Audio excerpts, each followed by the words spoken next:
All right, Matthew, welcome to episode 40 of the Performance Advantage podcast with myself, Dr. Will O'Connor, and Dr. Matt Miller, aka MTB PhD sports scientist.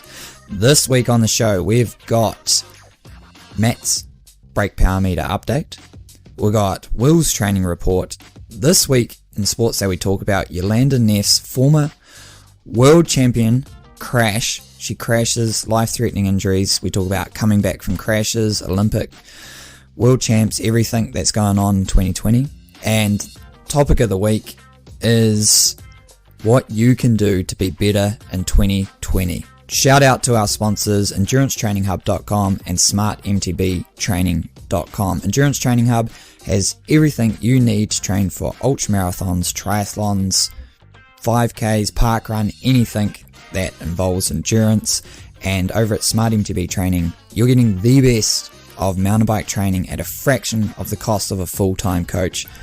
These platforms are amazing and we're super stoked to be working with them, so go check them out. And thanks to our sponsors, we have a giveaway for one of the members of Smart MTB Training and Endurance Training Hub, and that is a 1-year premium membership to Strava. Strava links in with both of those platforms, so it automatically updates all your workouts within the training calendar, and we will announce that winner at the end of the show. Alright, let's get on with it.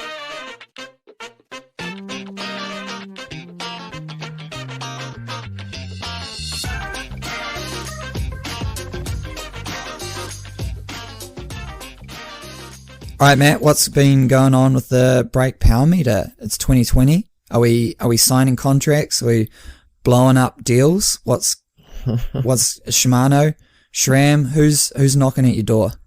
Oh, well, first off, welcome to the new year. You too, Matt. 2020. Didn't think we'd make it this far. Yeah, actually, as a podcast, yeah. Who knows? Well, I mean, as people, really, but as a human race, we're still at it. Yeah, man. 2020. I think I was telling you when we were at school, I must have been about 6 years old, and we had to build a cardboard city of what we thought 2020 would be. Oh, really? Yeah.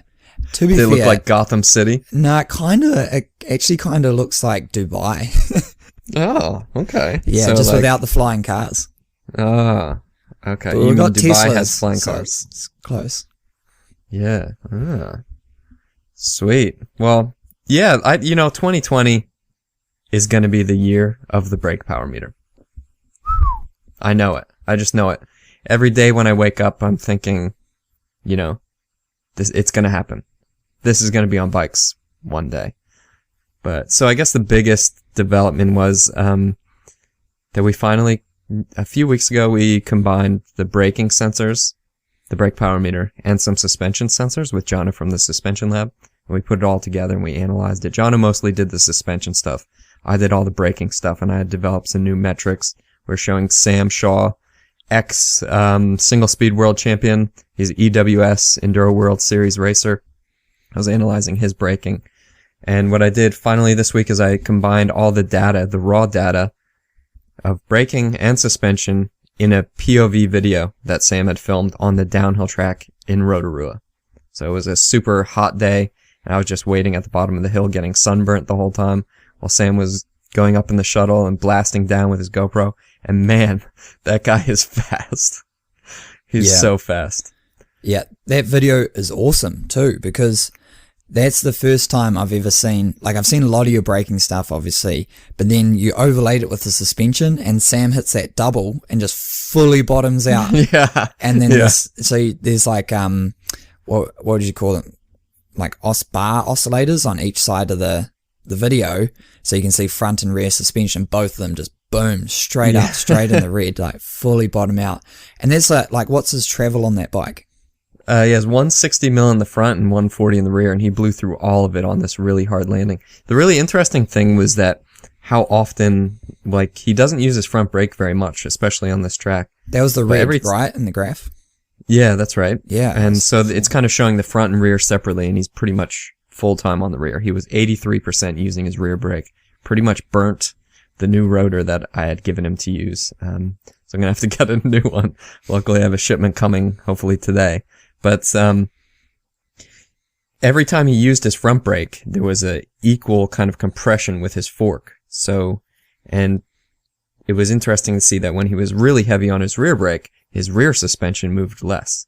So this was kind of the first time that we were able to see how much braking affects the suspension. So it either forces the suspension to move while you're braking, in the case of the front brake, or it inhibits the suspension moving in the case of the rear wheel when you're on the rear brake. Yeah. So it was really interesting to see, and you can see it all happening on video. And when you see it on video, it just makes everything line up really nicely, and it makes sense. So we have lots of ways to visualize now. We can look at maps with graphs, and then we have histograms, and there's different zones that we've created for the different kinds of braking. We have scores that we've created to say brake balance, your modulation score, your feathering score, how many times you brake checked, things like that. And then we can also visualize it on video, which kind of puts it all into perspective. So when you're working on your braking strategy, or you're trying to set up your suspension, if you can see what's happening on the trail, and then you look at all the different ways that we can look at the data, and all the simplification methods, it all really makes sense. Did you ask Sam about what he thought he was doing, and then showed him what he was doing? Because he was braking it it was the national downhill course. I'm not sure if that's the same one they used for the world champs way back, but it's they used Skyline for that in 2006. Okay. Yeah. But it's a course that's hit by Brooke McDonald, the fully top world class riders, gnarly course, and he was on the brakes a lot more than I thought that he would be, but he was still world class fast. It would be, did you ask him because he might have thought I barely hit them. Yeah, I think there were some parts where he kind of figured that he was heavy on the brakes. He's because we were able to show where his 3 greatest opportunities were to change his braking. So he did 4 runs, and what we did is we looked at that every single run. And it was always kind of the same few areas every time that he went down. But what he was able to do once he realized how much he was actually braking in his key opportunity, which is what we're calling it, once he found how big his key opportunity was, he was able to change that in his successive runs. Yeah. So he was able to shorten up his braking, brake a little bit harder, and the run that you see in the video, that's his 4th run. So that's a huge difference from his first one. Yeah. Oh, wow. Yeah, that's cool. So what's going on? Besides that, what's lined up? How are we going to get it on the bikes? How can I buy one? Soon, William. All right. Well, thanks for that, Matt. We'll wait with bated breath for future announcements. Yeah.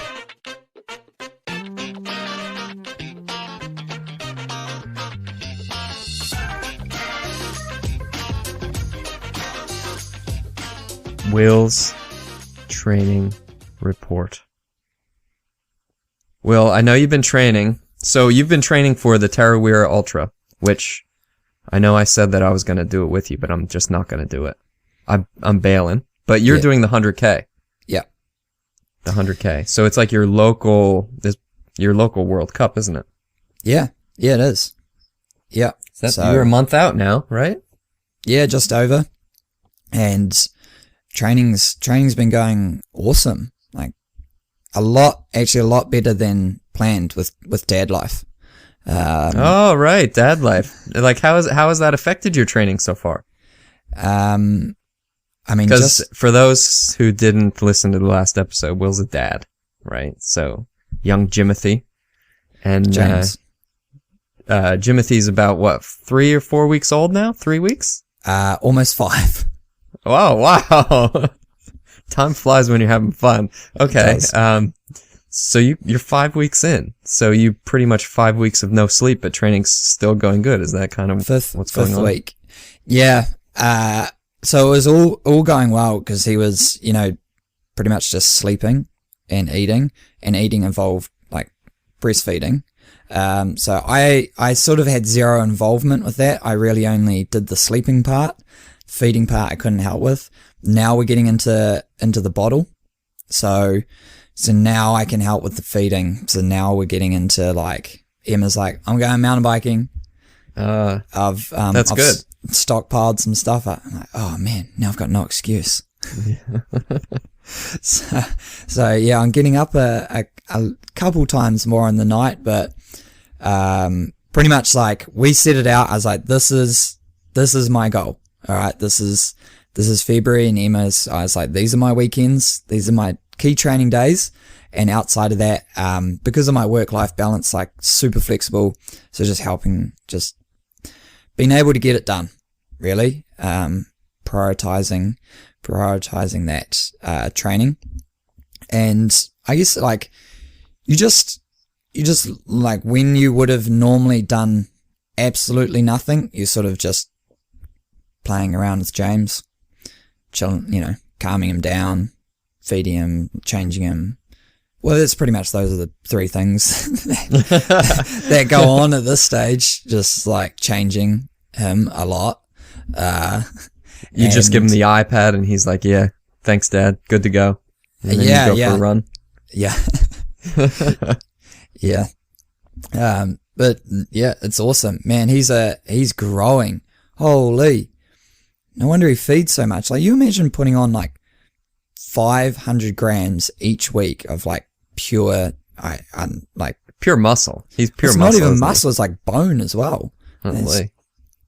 It's crazy. Like, super enjoyable, super stressful at times. But that's, some people are like, parenthood is the best. I'm like, well, I'm reserving judgment just now. Like, it's just like, when your child is just screaming at you and you're like, would you like some food? No. Would you like to be changed? No. Would you like to go to sleep? No. You're like, you don't do anything else. So what are you crying about? This is like, you have a good life here. And then I'm like, Emma, he's crying again. She's like, well, he doesn't want to feed. I'm like, okay. Well, now we're both stuffed. Maybe he doesn't like you. I wondered that actually. It's like, are we all right? Are we good here? Yeah. But anyway, that's dad life in the 5th week. But training has been going awesome. We have, because I'm coaching a few people for the 100-mile race, which is 162 kilometers, as part of the World Cup as well, Tarawera Ultra. We've got this great group of people who've been banging out runs together, so not the weekend, just been weekend before, I did a 60-kilometer run on the course. You got to do that by yourself. It's just not happening, So to be able to, we cruised out to the Tarawera Falls, which is a pretty amazing place. And you got to get dropped off, because we did point to point, because the course is point to point. So it's an hour-and-a-half drive. So you need to find someone to drive you an hour-and-a-half just to drop you off. And you got to go into the forestry. So you got to drive for half an hour at 30 k's an hour, which is, I don't know, 5 miles an hour. For our American listeners, into the forest, you got to buy this permit to get in there. But when you got a carload of people, it's a lot easier to convince someone's partner or kid or someone to drive us out there. Yeah. Whereas if you're just doing it by yourself, no one's going to do that. So that was awesome. I learned so much. So we did it on the course, and all 5 of us were like, oh yeah. And more people jumped in later on along the way. And we were all like, damn, this is going to be hard. This, because we ran the hardest section, Tarawera Falls back into Rotorua. And, the biggest takeaway from me is as you know, Matt, love heart rate, love power. I have my zones. I have my upper limits in terms of what I know I can achieve within an ultra. And so 160 beats per minute is my upper limit. If I'm just going up a hill or something, I need to make sure I don't go beyond that. What I did was I was trucking along. It was all going awesome. We get to the big hill out of Okataina, and I look at my heart rate, 160. Oh yeah, well this part just flattens off after this. I'll just keep pushing over, and then I flatten off, but I keep on the look at my heart. Oh yeah, 159. Oh cool, it's coming back down. Oh, 155. Yep. Oh, another little hill. And it's like, so it's kind of this continuous hill for about, 40 minutes, 50 minutes, but it has little flat sections. So in my head, I'm pushing over this little bit up in the 160 heart rates. Then I come back down and I'm able to get it back into the 150s. And then I'm done. Like at 30Ks, I was cracked, man. I was like, oh man, it was a hot day, middle of the day, and still had to run back. And honestly, it sucked.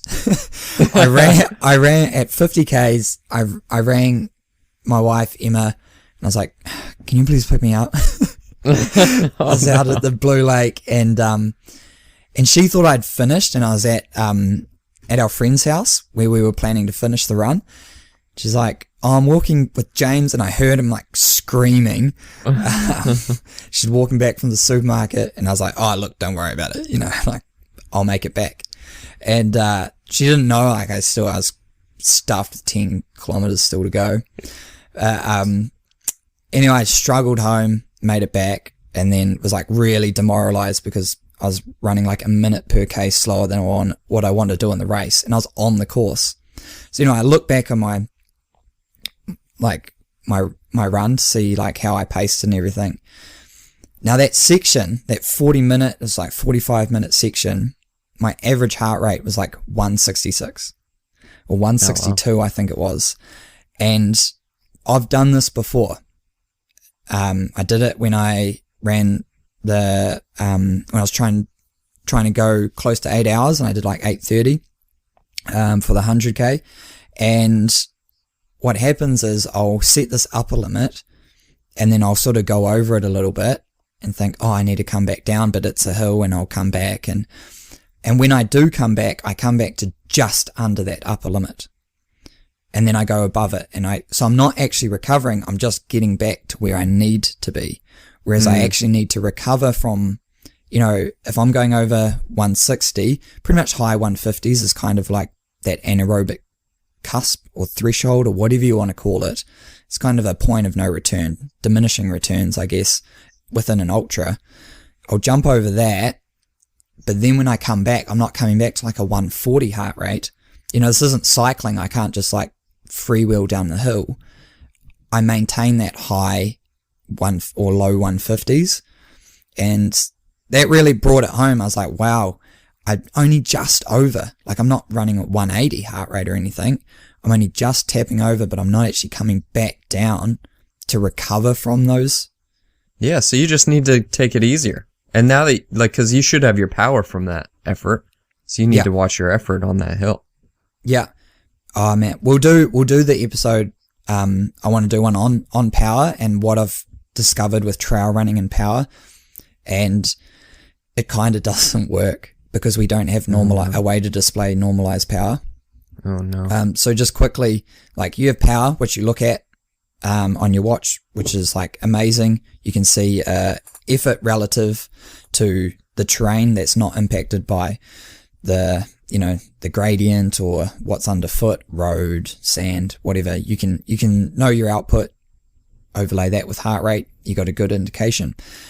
But again, you don't know if you've been what your average, like if you're up high or down low within like what you need to run. So then you can put average on, but because you're on trail, you go up a little hill, down a little hill, stop a corner, round a corner. And so you start to have these like huge spikes in power. And if you're just looking at average, it may look kind of low because a lot of the time you'll like stop almost, to get around a hairpin, to get up some rocks, to get down, even on the downhills. So your average power may actually look kind of low, but you've actually had these big spikes of like 120% of your aerobic threshold that the average doesn't really show. So you think, oh, I can keep running. But if you have normalized, there's a way to show that, I guess, kind of like the rolling average of power. And we don't have that yet. And that's a major flaw within running with power and trail running. Well, let me tell you, we have one in breaking, so maybe we can help you sort that out. I was thinking that we can, I might license your app. Yeah, let's do it. Anyway, yep, so banged out. I got a half marathon on Saturday, bit of a leg tester, another 60k run on Sunday. I did 2:30s over the weekend, so averaging, like 120 kilometers, so it's about 90 miles, 85, 90 miles per week, last few weeks, all going to plan. So watch the space, and looking to get a YouTube channel of my journey into the professional trail running world. So keep an eye out for that.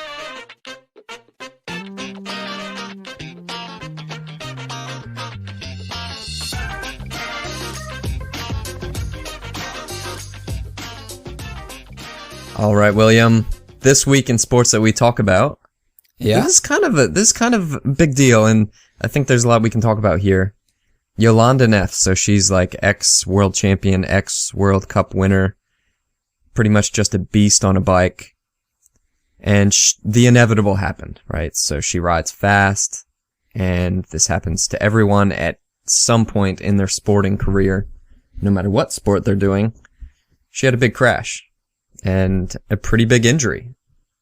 So she was mountain biking, and she came around the turn that she really didn't know, just had a crash, but she fell into a pile of logs, which, can't be good. She fractured a rib, collapsed a lung, and like a big one is that she ruptured her spleen. Yeah. So, I always tell my athletes in mountain biking, especially, and it's the same in running pretty much, but when you're doing a sport, it's not if you're going to get hurt, it's just kind of when. And, you need to be prepared to cope with these injuries. And it's healing is one thing, but you need to be able to cope mentally with probably having some time off to allow your body to heal, which usually is what athletes really, really struggle with. So the news is that Jolanda's going to have a couple months off, so she needs 3 months to recover. She's going to have to miss the Cyclocross World Championships, which is something that she was gearing up for in, I believe, February, so that's not going to happen anymore. And it's still a little unclear what's going to happen as far as her mountain bike season, which starts in about March. Yeah, it's also an Olympic year, and something like this it happens. It's just going to happen. You can't plan for it, but you can prepare for the worst case scenario.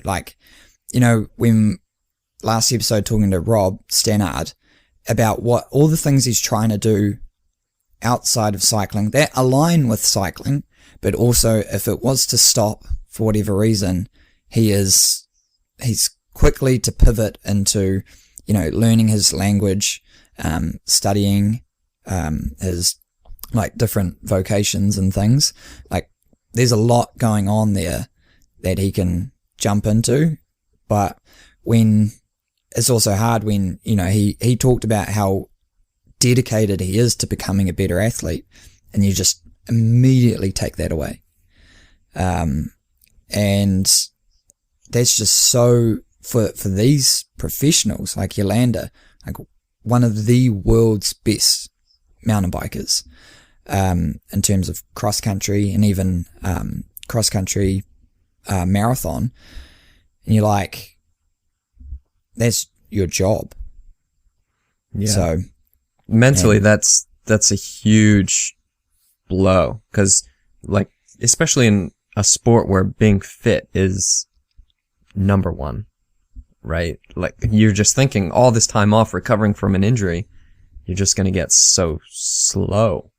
Yeah. And that's a big struggle. And I remember dealing with that same thing, when I was 19 or 20, training to the best that I knew how. And I broke my foot in a mosh pit, as you do. And I couldn't ride for like 6 weeks or something like that. And I just remember being so concerned that I was, going to be so slow and wasn't going to be able to ride anymore. But we see it all the time. Like, we see it with athletes, and, just this last year I had an athlete dealing with an injury, had to take some time off, from the EWS and the Downhill World Cup. But then came back and ended up having one of his best seasons, or his best season overall. Had an athlete earlier this year with a knee injury, heading into an important race. The race still ended up going pretty well. So sometimes when I look at an injury with an athlete, I don't always see it as a bad thing, because we know how good it can be sometimes to have rest. And you can, if you just look at an injury and recovery time as increased recovery instead of lost training, because you're going to have to take time off anyway, just kind of positioning yourself mentally to kind of cope with the injury as increased recovery, can at least help you emotionally get through it. Yeah, I've thought about that as well. And when we look at, I guess, not necessarily professionals, but lifetime athletes, someone who it is their thing to swim, ride, run, whatever it is, kayak, like, that's their thing. They do that and they want to get better at it. And that's what they do as a stress relief and everything. When you do that ongoing for, indefinitely, you never have that large break, because it's just your passion. And like you said, like, mentally, when everything's going well, you're not just going to take 6 weeks off. Yeah. The only thing you'd do would be, if you're a runner, you go, I'm going to take 6 weeks off. So I'm going to spend 6 weeks doing the equivalent amount of mountain biking or riding or swimming or hiking, like, you do essentially the same thing. You just, like, change the way you look at it. But to be able to, like, be forced to rest for that amount of time, I think an overall lifetime of the athlete cycle, it goes a long way, and it's one of those things where, I guess we also talked about my progression as an athlete, where it just keeps happening, right? Like, just over the course of your life and your dedication to the sport, endurance rewards consistency. And so then being able to pull back from that and then reset, it's part of that journey. But man, when you're in it, it's not part of the journey. It is like ending. No athlete wants to deal with that time off. But, like, we've seen it before, like, so Pauline Ferrand-Prévot, she had to have a back operation, and it took her a while to get back, but she was world champion this year. So that with was Yolanda, an interesting one. Like, with Pauline, she was cyclocross world champ, road cycling world champ, and mountain biking world champ, all in the same year. And she was about, she would have been like 22, 23 years old. She went from the peak of the peak, and then kind of like got slower and slower, and then just fell apart, and then brought it all back this year with winning the mountain bike world champs. It was like, and she spoke openly about being overtrained and the pressure, and for someone like that, you can be overtrained but still try to train, but then she got that injury, and she also had to have surgery to remove, like, one of those arterial issues you get, like, around your hip area. Cyclists get them. Then she came back, like, forced recovery, and came all the way back to the top. Yeah. So that was just over this past winter. So about a year ago that she had that. So, what'll happen with Yolanda? Will this rest be, like, the best thing that could have happened to her? With the Olympics coming up. So Olympics are in July. August for mountain bike. I can't remember the date, but, what'll happen? Like, maybe she'll be close to peak by then, and maybe she could be world champ.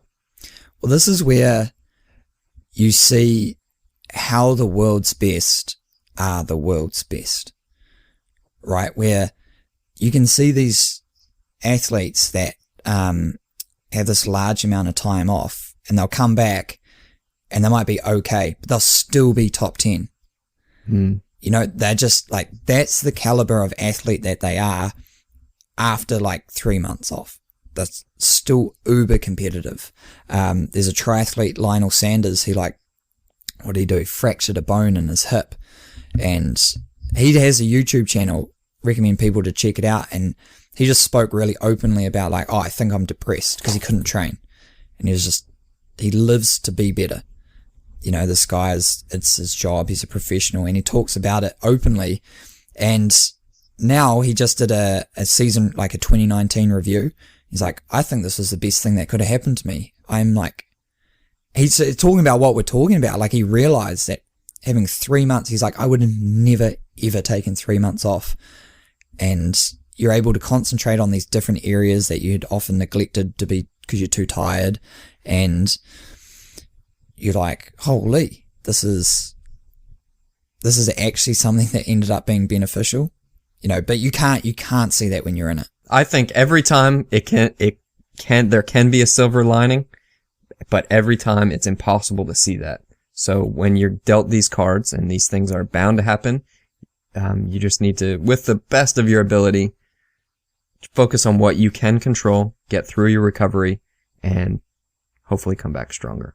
Yeah, and I'm banking. I'll put it that Yolanda will, and assuming there's no ongoing complications of like, you know, having to have her like spleen clamped due to internal bleeding stuff, that she'll win the Olympic gold. Okay, I'm picking her for world champs. So, yeah, you got this, Yolanda.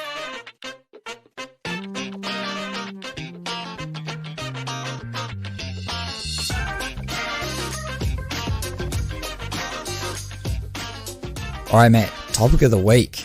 What can you do to be better in 2020? Be a better you. Be a better athlete. Is that a personal question? Are we recording? I was asking you. Oh, is this me? You're really putting me on the spot. Go. What's one thing you want to do this year to be better? Me? Yep, you. Run more often. Oh, yeah? Yeah. Like, just wake up and do a short run first thing in the morning. I think it'll make a better me. Yep. Yep. Cool. Yeah. How about you? Oh, man. Quit pissing around in the morning. Yeah. I love to, so I need to write my, like because we're self-employed, you know how lost you can get in the, like, plethora of to-dos? Trying to, like, schedule those out during my day a bit better. Yeah. I hate resolutions because I think, if you're going to make a change, just do it. You just do it yesterday. It doesn't matter what the time of year is. And I think it's silly because resolutions never happen. But I have recently been looking for ways that I can be more efficient because I do end up just kind of getting stuck into my day as soon as I wake up, and I'm pretty much doing it until I go to bed. I need to become more efficient. So what I started to do was listing out 3 things that I want to accomplish professionally, 3 things that I want to accomplish personally, and also not looking at my phone until I've, watered the garden and done those kind of things. Oh, I just bought a sprinkler. Wow. That is cool, man. Yeah, that is a grown-up thing to do. Yeah. And it's grown up because I'm stoked about it. Yeah. Honestly, it's kind of lame. All right, Matt. 2020, better you. We've broken it up into 3 sections: stuff you buy, stuff you eat, and stuff you do. So straight up, stuff you can buy. This is the most exciting, right? Yeah, Everyone people loves love buying things. Yeah. Oh, can I buy something to make me better? I'll do it. Wait, you mean there's something I have to do to get better? Yeah, not that interested. We're gonna finish with that one. So yeah, but there's something I can spend my money on. Love it. I'll do that. Yeah. So we broke this into two kind of subtopics. So one of them we thought was software, like things that you can buy, like computer kind of things. Yeah. The other things, obviously, equipment or just stuff, right? So do you have like a top computer related thing, software-y thing that you can buy to be a better you in 2020? Ooh. What would be the... I'll tell you mine. Okay. And this might help you a little bit. So mine is any training management software. Okay, that's a good... I was actually trying to think about how I would say that, because I don't want to just plug the Endurance Training Hub, because for some Even people... though it's dope. It's so sick. It's got videos. Yeah. I'm doing a webinar on it. We've got some new interesting people that are coming on for open webinars, getting the forum started up, whatever. Yeah, it's cool. But there's others out there. But then, like, I also leverage Training Peaks because it has a higher level of analytics in it. And I sell training plans on there with, like, a higher level of description and, like, training kind of load and stuff. So there's a lot out. And then Strava, like Strava Premium, offers some really good stats. And that's in terms of software, just something where you are actively managing what you're doing and just tracking it. Not even managing it, though. Like, I don't even think you have to start at management. You just need to start at the awareness. So you need to understand actually what you do. And most people, I don't think, have a good handle on what they're doing week to week. I think having, like, just even just looking at it and going, I'm going to recover after this week, just having that in there so that you don't, because a lot of these softwares, they show you you're improving fitness, right? Because you're training more. So if you just keep training, your fitness kind of just keeps going up or it plateaus. And when you rest, it goes backwards.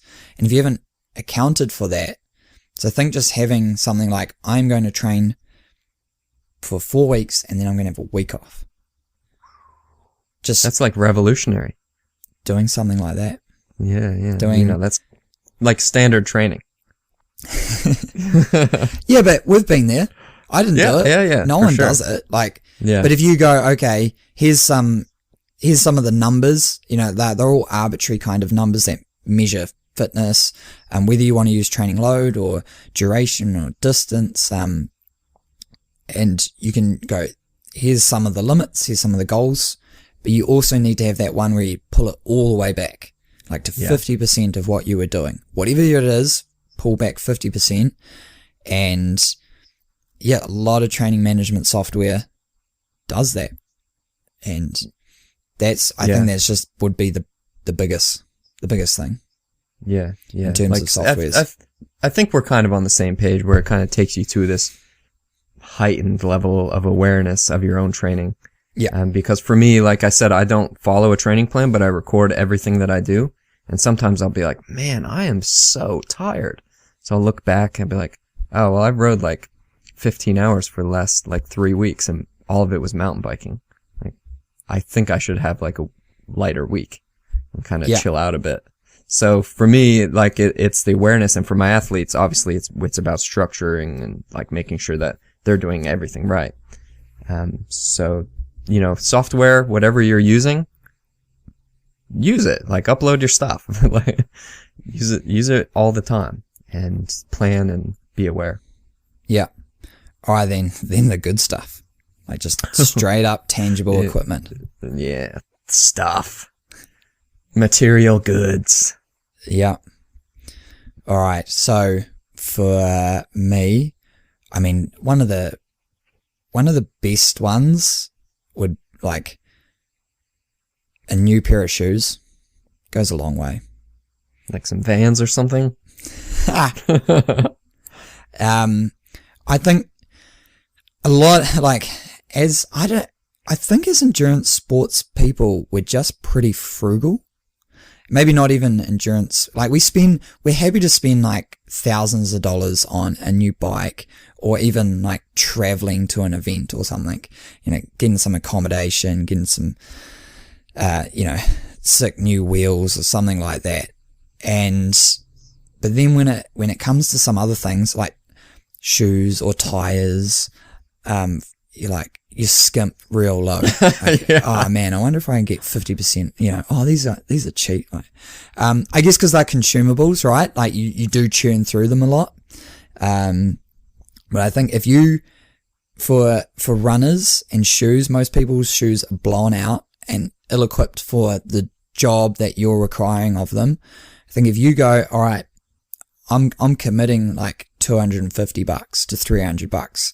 I'm going to get the latest model. I'm going to allow that budget and find out exactly what shoe I need for my race. Like, especially if you're running ultras, because you're in those shoes for a damn long time. And if they're slightly too skinny or slightly too short or slightly too raised, like find the ones. That's it. That's pretty mine. simple. Like, buy new shoes. And It sounds simple, but like, you'll live with those ones that are just a little bit off. A lot of people Yeah. will. Like, I get like debilitating blisters, but they look pretty cool, and I got them on the best deal. yeah, it's funny because I'm still running the same pair of like clapped out Salmings I got like 2.5 years ago. Yeah. And I was doing my plyos in them the other day. I was like, man, these shoes are clapped out. I wonder how much longer they'll last. I wasn't like thinking, oh yeah, I'll just go get some new shoes. Yeah. See, like as an investment, how long have you had them? Yeah, too long. There's not much left. They're definitely like falling apart. So they last, Yeah. it's worth it. Yes, there's something a bit like non sort of like training sort of stuff related, like shoes, Yeah, man. okay. I think I would agree with you. It's the shoes for a mountain bike, which is your tires, because I think people like run their tires way too long, and like a nice set of tires totally changes your bike. And you can do the same thing. Like you can have a lighter weight cross country style tire, and then you can have a downhill style tire. Swap those in between the same bike, and it totally changes how your bike feels. And once the knobs start to fall off, the tire isn't doing what it's supposed to be doing. So it's time to replace your tire. So, maybe for 2020, invest in some new tires for where you're riding and what you're doing. Yeah. And it's not a huge investment compared to the rest of your bike. I think it can what I make was you actually, a lot faster as well. oh yeah. Yeah. Like I tell people all the time, like if you put downhill tires on your like trail bike, like yeah, they're going to go uphill slower, and they're going to wear out a little bit faster, but man, they just grip so nicely going down a hill. Our friend is sponsored by Maxxis, and I was like, oh, well, why don't you use downhill tires? He's like, oh, they just wear out too fast.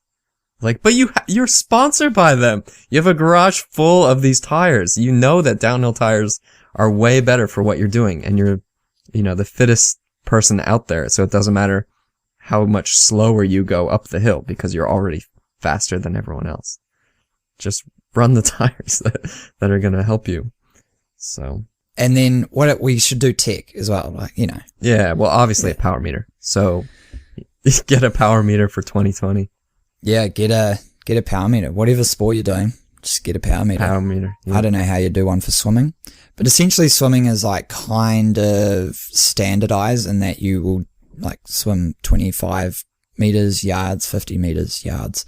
So Swim Smooth do the CSS, which is kind of like critical power. It's critical swim speed. And you just get they call it a tempo trainer, which is like an overpriced timer. Metronome. Yeah. That, and so you set your like critical swim speed, or same as like, FTP or, your power threshold, and you just swim and it beeps every 25 or 50 meters, whatever you set it to, so that you're swimming bang on, or, so you can you do your test and you go, all right, I'm going to swim at 80% of FTP, CSS, and that's going to elicit kind of a top end aerobic threshold session, rather than just trying to guess, like, especially within a 400 or an 800 meter swim where you do, I 20 lengths maybe of a 25. I can't do that in my head. Talking to the wrong guy, bro. Yeah, you swimmer extraordinaire. That you don't know how you're pacing that, like you could just be going out way too hard, but you just have no idea. So that's power. That's essentially power for swimming. Yeah, it's work. Just do work over time, and that's power. But whatever exercise you're doing, you need some way to monitor your intensity, and we know heart rate's okay, but power's super good. So just try one. Not super consumable either. Like you're buying it for not for life, but for a very long time. You don't need to worry about it like blowing out like your shoes and tires. Like you can, like I've had my Stride for I don't know, maybe 3 years, and still going strong. So that's well valued investment. And then you've got your top of the show, the software. You get some more analytics. Oh, now you start to understand a little bit more about what you're doing, and it starts. You just get a better indication for 2020. Like, what was I up to? What about stuff you eat? Stuff you eat. You said this title. What do you mean? So there must be subcategories in this. You've got like diets and you got like race nutrition and stuff. That's where you're getting at? Yeah, I guess like I was more thinking about something you can kind of change about how you approach your day-to-day nutrition instead of something that you can buy, really. Because, I always have athletes kind of approaching me asking about sports drinks and different supplements that they can take to get faster. And I pretty much try and just not touch it, really, because what we normally stick with is just your standard Gatorade for races, because it's simple. You can get it in any country pretty much, and you know what it's going to taste like. But I think that's not where most of us struggle, really. Like most of us struggle in the day-to-day where we're just blasting too much chocolate and going to McDonald's or whatever and having too many sugary drinks.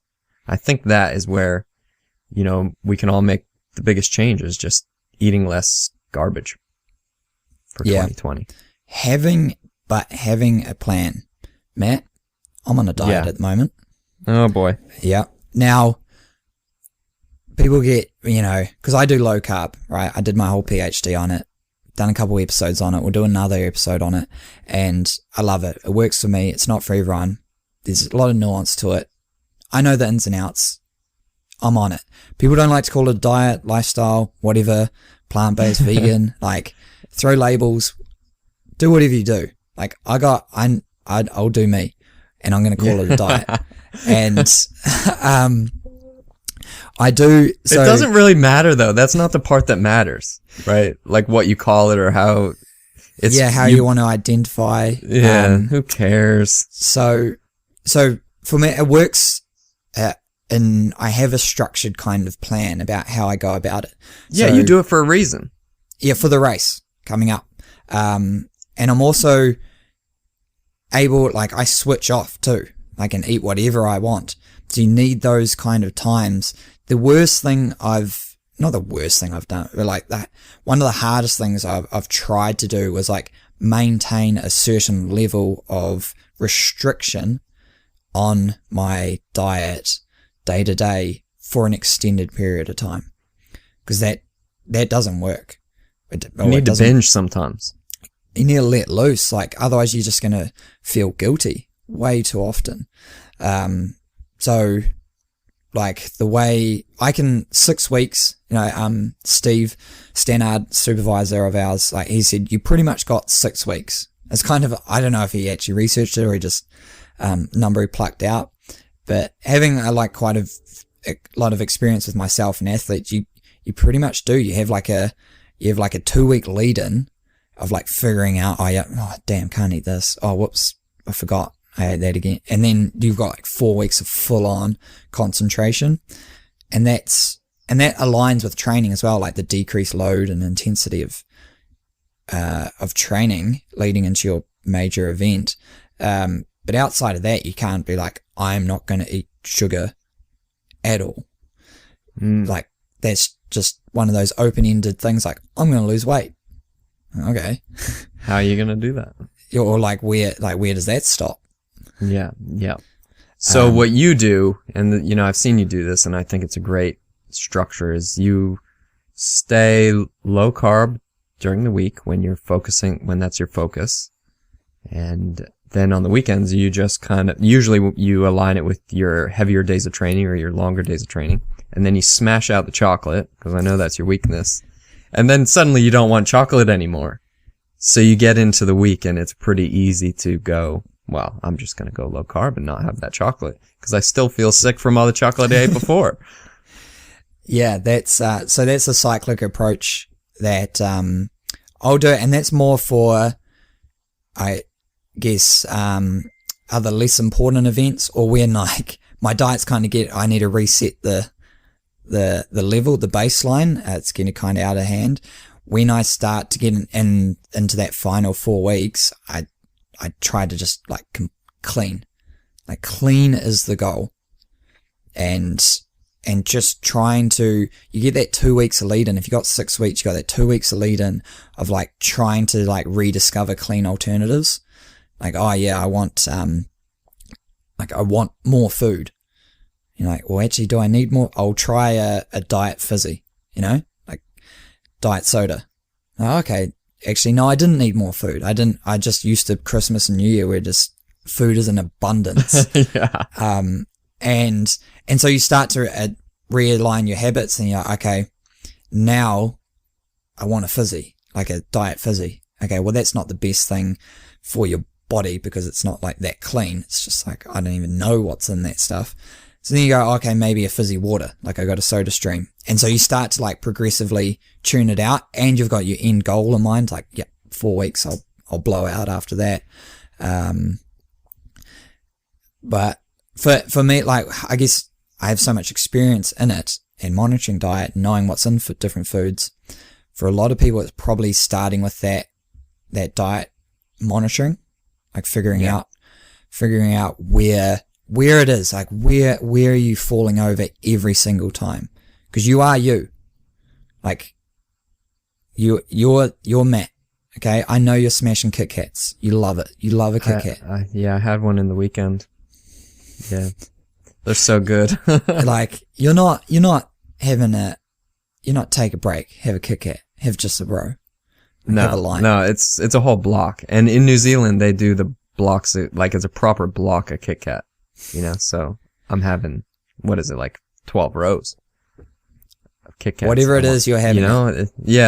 Like once I pop that open, it's gone. But yeah, so you can do, so once you know, yeah, okay, I'm going to do that. And I'm going to want to do that maybe once a week. All right, well, might as well align it with my long ride, finishing off that. Or maybe I just don't buy it in the weekly shop. Yeah, exactly. And that's what we do. We make sure, like, we just don't buy snacks. So when I'm cruising, cause I work from home, and I'm like, when I'm thinking I'm looking for food, I'm like, well, there's actually nothing to eat cause we don't have snacks. I need to wait until dinner. So I'll just have like, water or another coffee or something. Yeah. So. That's the biggest thing. Like, it's not what you are eating, it's what you can stop. Like, what can you stop eating? What can you cut out that just, it's just empty calories. Like, there's just nothing in there for you. It's just food and satisfaction. That's all you're looking for. And how can you substitute that out? Yeah. I'd say would be my one. But then, like, Matt, you say, like, a lot of your athletes, they hit you up like, oh, should I take this drink? Should I take this bar, this gel? And you say, that get some Gatorade. It doesn't matter hugely in like where a lot of my athletes are now in ultra endurance. It matters a lot. Yeah. Like, there is, especially in running, there is no two ways about it. You can undo your race hugely by not having a plan of a nutritional plan. Now it's pretty simple, really. It's you want to be getting 40 to 60 grams of carbohydrates. It's a very safe amount for a majority of people. 40 to 60 grams of carbohydrates per hour, and you want to sort of be breaking that up over the hour as best possible. So you don't want to be smashing 60 grams right on the money, like right on the hour, every hour. You want to try That's a lot of Kit Kat. You want to try and break that up. So you got that. Okay, so you got your goal.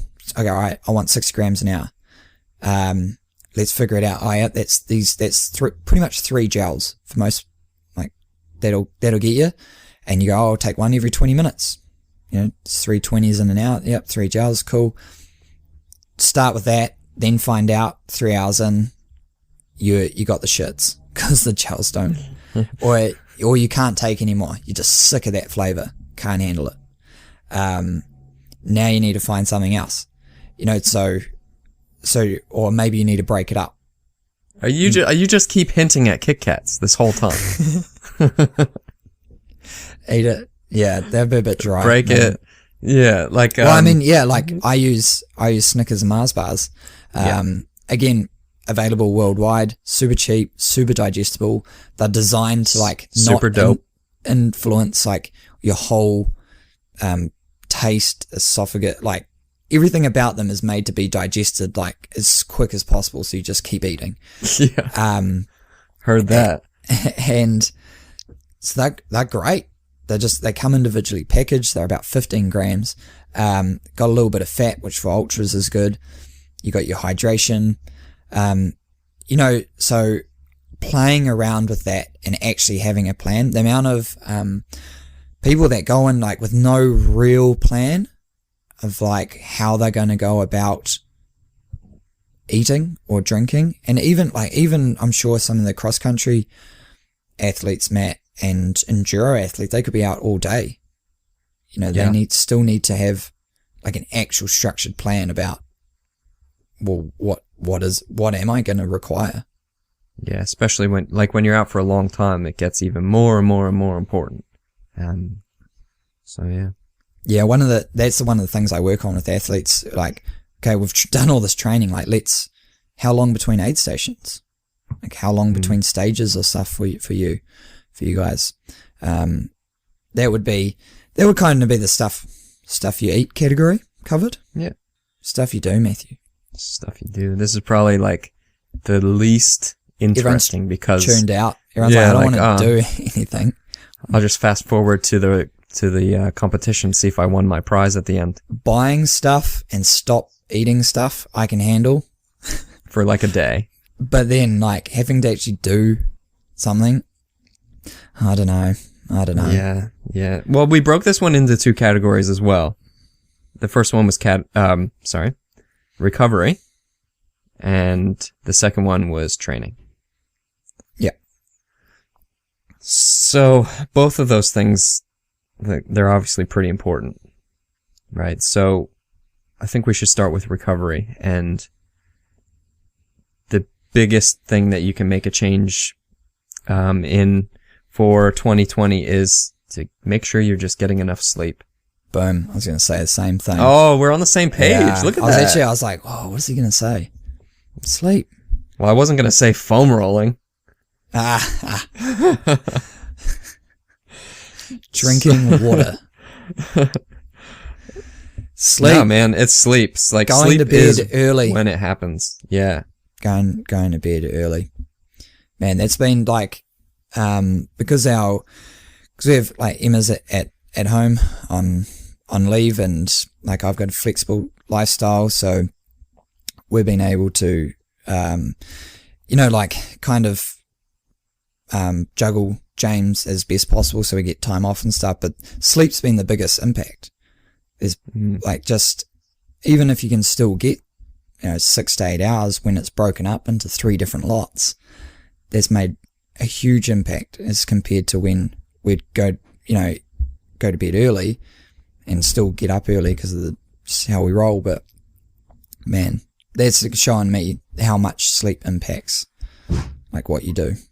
Yeah. Yeah, sure. So like when you're sleeping, like that's when you're recovering, right? So growth hormone is kind of released in spurts at different times throughout your sleep cycle.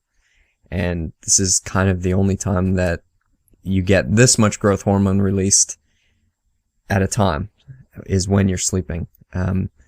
So if you cut out a few hours of sleep or whatever, first off, you're getting less time to do nothing and relax and give your muscles time to regenerate, but you're also getting less release of these anabolic hormones. And I guess the recommendation is 6 to 8 hours a night. Like, how much sleep are you getting a night? I'm definitely getting 6. I can't remember the last time I got less than Yeah. Well, I used to 8, really? 8. Now it's probably more like 6 because I'd be up for an hour at some stage or in bed later. Depends on what James decides he's up to. But, yeah, 7. So I have a book, which I recommend, the New Science of Sleep. This guy breaks it down and he considers a lack of sleep to be the new smoking in terms of the impact it has on people's health. So a lot of people will say, the gist of the whole book is people think that, oh yeah, I can sleep 5 hours a night and operate. And you can, just like people say, I can smoke and I can still do my daily activities. But it's the compounding effect of a lack of sleep on health, blood pressure, recovery, cortisol, which is stress hormone, resetting that, overall mental stability. All of these things, when you get less than 7 hours, was that sort of threshold barrier. Now this is average. Some people are going to be able to exist below that, but for the most part, if you can get more, you will do better. Sleep is kind of that one thing where we, in the modern world, we're trying to cut it out, right? We're trying to do more. We're trying more screen time, more light, everything like that, where we need to be prioritizing sleep. Yeah, we're just jamming more into the day. Sleep is something that needs to be prioritized, and 7 hours appears like it's the barrier. That's the threshold we need to be getting over to ensure that metabolically and biochemically we're resetting our baseline so that we're able to get the recovery, continue to smash ourselves in training throughout the day, and just mine would be getting to sleep, like switching off the gadgets and the screen time, putting a blue light filter on, and just trying to get into bed. Like, you get there as your first step, you'll get some more sleep. Yeah. What do you think about naps? I was listening to a podcast about napping, and it kind of said that humans weren't really made to be awake for so long throughout the day. A bit like animals, where they always have a nice siesta. Or, animals will sleep in the shade at the hottest part of the day or whatever. And throughout human evolution, that's probably what we did as well throughout the hottest part of the day, because sometimes it's just too hot to be out there hunting or, gathering berries. And in some cultures, this is still really widely accepted. And I know, at least, where I was working, we didn't just take a pause in the day and just have a quick nap, so that we were more productive later on. But what do you think about napping? Get it if you can. I just don't, the majority of people aren't in the situation where 3 p.m. they can shut it down. Yeah. I wish it was. I wish it was a thing. Same, I think productivity would go up. The just general creativity, responsiveness, because we all know we're all human. We get out there, we get after it in the morning, and by mid-afternoon, we're like, all right, I'm done. Unless it's something like you're super concentrated on and you're just in the zone. For the most part, I'm like, oh man, I'm toast. Yeah. I'm done. But then later in the evening, you're like, oh yeah, I'm ready for this. Yeah, or you preserve it until the next day and get after it again. But Unfortunately, it's not the case. Right? Yeah, I wonder if it ever will be. Well, they're trying to say that the GDP, like gross domestic profit or productivity Product. product of like South America, where the siestas are like a thing, is in decline or is below par due to siestas. And so potentially, right? Like if you're thrashing someone, you can get more done if you don't sleep during the day. Right? Yeah. Like if I ask you to do a task, like, can you please get this done by the end of the day? Because I'm paying you. You'll probably be like, yeah, I can do that. Whereas, yeah, if you take 2 days to do it just because you want to have a nap in the afternoon, Right. might. But I take longer. don't think that's the issue. I think the issue is how what we actually consider a work day. But that's probably a different topic. We're definitely losing. Yeah. But Losing it. Sleep. But sleep. So yeah, just get more sleep. Get more sleep. All right, then stuff you do in training. Training, Matt. I think we're gonna say the same thing for this one. More easy training. No. Oh, you're not gonna say more intervals, are you? No. Harder, faster. What? No. Technique. Oh, okay. Yep. Okay. I like that one too. Can I change? No, I'm gonna stick with it. Yeah. Yep. Especially with mountain bikers, like every time you go out mountain biking, you end up going a bit too hard. So if you're mountain biking a lot, make sure that you're taking it easy. And that way you can continue to mountain bike a lot, because mountain biking is inherently hard and it's just not sustainable. If you keep going, you're going to either hit a plateau or start to overtrain. So just ensure that you're doing plenty of easy riding and then save the going hard for the times when you're really going hard. And I think for 2020, that is the biggest change that you can make. So like Until I change. polarizing. Yeah. Yep. Polarizing. Exactly. That works well with the software, like tracking your training, Sure. getting for a sure. performance, like monitoring software. Grab that and be like, oh, yep. Once you know that this is too hard and this is easy, let's try. Let's play around with it. Let's go hard and easy. Yes. It's cool. It's cool. There's a good one. In line with that, because I was just running with an athlete and he had 1 kilometer laps on his watch. And in training, like your general run or ride or something, I think laps are like the most, like you don't need to be looking at anything really. Like if you're doing an aerobic based session, 1 hour, hour and a half, 10 kilometers, whatever it is, you need heart rate and time.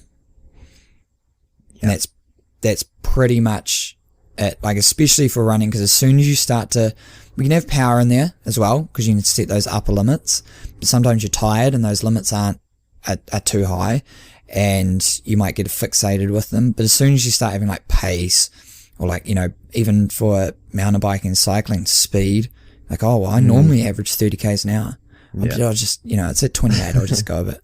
I normally run 6 minute k. I'll just that beep comes up, you go, I'm going pretty well. You don't want to go slower now. You don't want to go less than what you've just seen. Turn that off. Turn it off. Have a different. You can have like, I use Garmin, love it, but I've used Sunto as well for running, and Lezine for cycling. And you have different settings. You can have like you got run, you got interval run, you got trail run. Have like general run or something like that, where it's just so the screens that come up and the settings that are in there aren't like performance based. They're just your casual setting. Yeah. Just still record it. Still record everything. Obviously. So your coach can see it and you can look back on it later. But yeah, you don't need to be looking at that stuff all the time, especially on an endurance pace. Yeah, because it gets it. we've been there, man. Like, it gets too addictive. Yeah. Like, you just want to be faster or as fast as your best one. Like, your best aerobic run even. Or, like, whatever it is. Whatever that benchmark is. Yeah, and so mine's technique. Okay. For sure. And not specifically going out there, spending, like, hours on trying to improve, like, at a specific aspect. But being mindful of an area of your technique that you want to work on within a certain part of your training session. You know, if you know you're wiggling all over the bike when you do your sprints. Is that a term? What? Is that a term you invented? Wiggling all over your bike. Yeah. Yeah, you know those. Oh, yeah. Like we should get a wiggleometer. I'm picturing it now, yeah. I see what you mean. Yeah. Yeah, because they just start, those riders are just trying to put weight down on the pedal from one side to another to try and elicit. They're not like specifically targeting the muscle recruitment pattern of like fourth generation. It's just, how can I throw more weight on each downward stroke, which creates huge dead spots on up and down. Anyway, wiggling, obviously. Yeah, so that's technically termed wiggling. And in running, it would be swaying. I do this. Swiggling.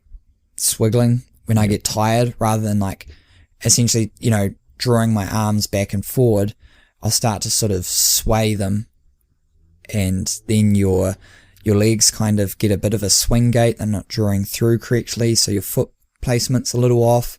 You can, on the trails, you can just nip something, you can fall over. You're using more energy, your stride length is shortening, the way you're impacting on the ground's increasing. So the load's going up, more impact on your legs. So just, you know, and then when I'm going down hills, my upper body like tenses. I get really tense because I'm like stressed about falling over. It's trying to, you know, just small things like that. Like, what can I do? If you know you do something that's could be improved within your training, try that. Like, focus on that. Yeah. Get a video on YouTube, watch something that's going on that you know, you're like, oh yeah, I keep getting, you know, real sore glutes. What's that? What could that be from? Sore glute running, sore glute cycling generally is from this. Oh, okay, I'll try that next ride. Those can have like really big improvements in your performance. That's something you can do without having to like do.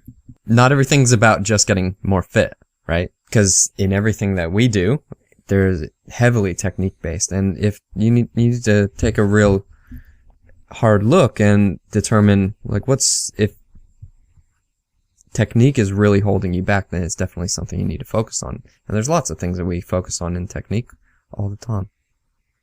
Yeah, and there are some things that would be more ideal, whether that's strength training, stretching, massage, you know, like stuff you do.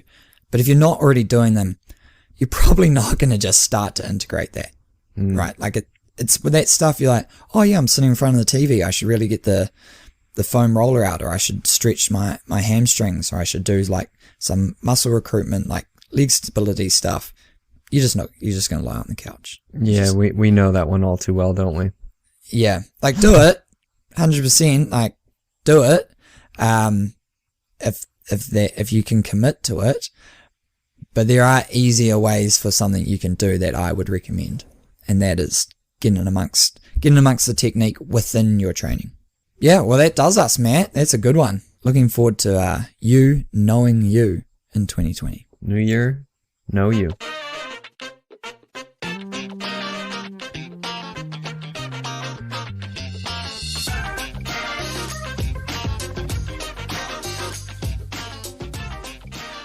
All right, Matthew. So our prize this week is a Strava Premium membership.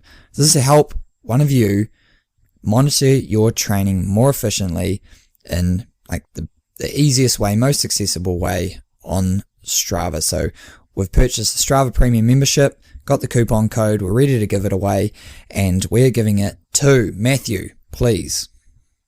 Drum roll, please.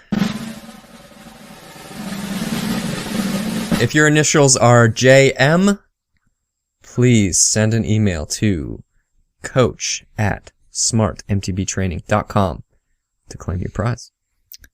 Ah, yeah. Forgot we're supposed to do initials. I did the whole name last week. Oh well. Shout out Cam.